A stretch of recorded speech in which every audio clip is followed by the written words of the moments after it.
नमस्कार, आप सभी का बहुत-बहुत स्वागत है हमारे इस YouTube channel VK study institute में।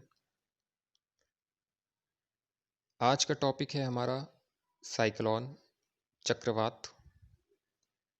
अभी आप लोग देख रहे हैं कि थोड़े दिन पहले अम्फान चक्रवात आया, फिर रिसेंटली निसर्ग चक्रवात आया और इनसे रिलेटेड परीक्षा में प्रश्न पूछे जाते हैं कि चक्रवात क्यों आते हैं, चक्रवात कितने प्रकार के होते हैं। इस तरीके के प्रश्न आपको परीक्षा में देखने को मिलते हैं। वीडियो को शुरू करने से पहले मैं आप लोगों से एक रिक्वेस्ट करना चाहूँगा।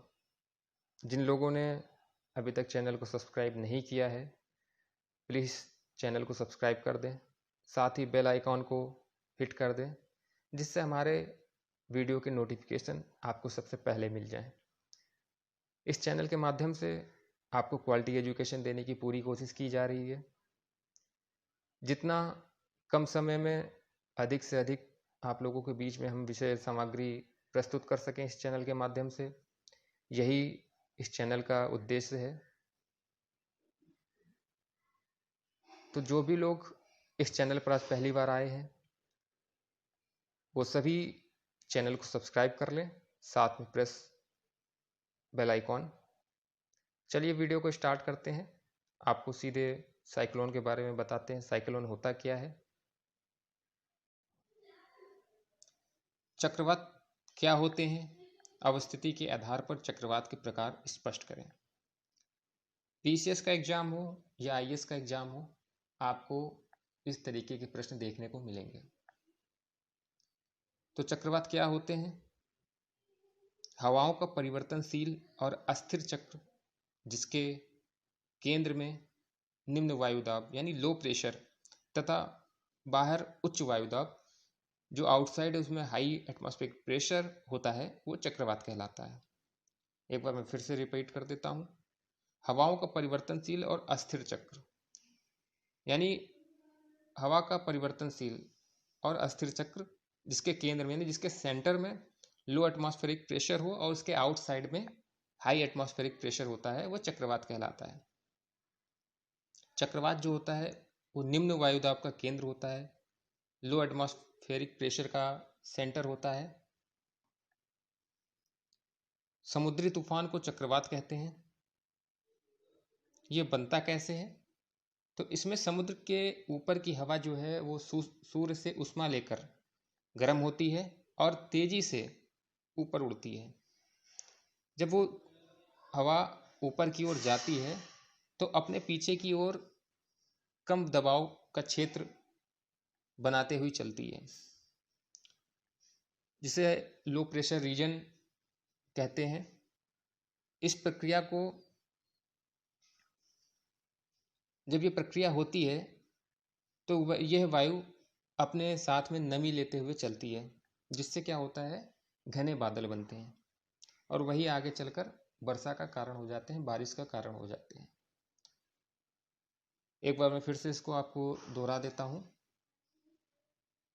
जितनी भी समुद्र के ऊपर एयर होती है, जब बहुत ज़्यादा गर्मी होती है तो क्या होता है, वो एयर हीट हो जाती है ड्यू टू सनलाइट।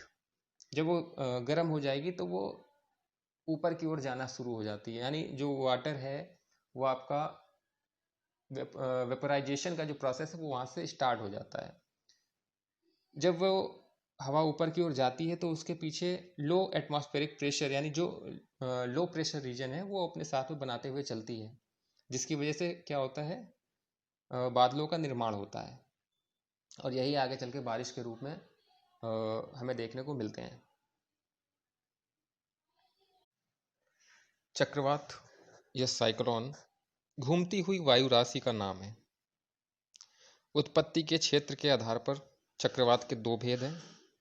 पहला है उष्णकटिबंधीय चक्रवात, ट्रॉपिकल साइक्लोन, और दूसरा है आपका शीतोष्ण कटिबंधीय चक्रवात या एक्स्ट्रा ट्रॉपिकल साइक्लोन या टेम्परेट साइक्लोन्स। उष्णकटिबंधीय चक्रवात क्या होते हैं? ये वो तूफान हैं जो उष्ण कटिबंध में तीव्र और अन्य स्थानों पर साधारण होते हैं। इनसे प्रचुर वर्षा होती है। जो इनका डायमीटर होता है, इनका व्यास होता है 50 से लेकर 1000 मिलीमीटर तक का, तथा अपेक्षाकृत निम्न वायुदाब वाला क्षेत्र होता है, यानी जहां पर लो एटमॉस्फेरिक प्रेशर होता है वो इसका डोमेन होता है, इसका क्षेत्र होता है। इसकी स्पीड की अगर बात करें, वेलोसिटी की बात करें, तो 20 से लेकर 30 मील प्रति घंटा तक के वेग से ये चलते हैं। इनमें वायु घूर्णन 90 से लेकर 130 मील प्रति घंटे तक का होता है। ये देखने को कहाँ पे मिलते हैं? तो वेस्ट इंडीज में हरिकेन प्रभंजन, चीन में सागर एवं फिलीपीन में बवंडर, और अमेरिका में टॉर्नेडो, ऑस्ट्रेलिया में विल्ली विलीज कहे जाते हैं। ऐसे जो चक्रवात होते हैं वो वेस्ट इंडीज में हरिकेन, चीन सागर एवं फिलीपीन में बवंडर, और अमेरिका में टॉर्नेडो, ऑस्ट्रेलिया में विल्ली विलीज कहे जाते हैं। अब दूसरा है आपका शीतोष्ण कटिबंधीय चक्रवात। यह मध्य एवं उच्च अक्षांशों का निम्न वायुदाब वाला तूफान है। जिसका वेग 20 से लेकर 30 मील प्रति घंटे के वेग से सर्पिल रूप से चलती है। प्रायः इससे हिमपात एवं वर्षा होती है, यानी हिमपात जो होती है, जो बर्फ गिरती है, वो शीतोष्ण कटिबंधीय चक्रवात के अंतर्गत आती है। दोनों प्रकार के चक्रवात उत्तरी गोलार्ध में काउंटर क्लॉकवाइज तथा दक्षिणी गोलार्ध में क्लॉकवाइज रूप से संचारित होते हैं। उष्ण वलयपार चक्रवात, यही आपका शीतोष्ण कटिबंधीय चक्रवात का एक और नाम भी है।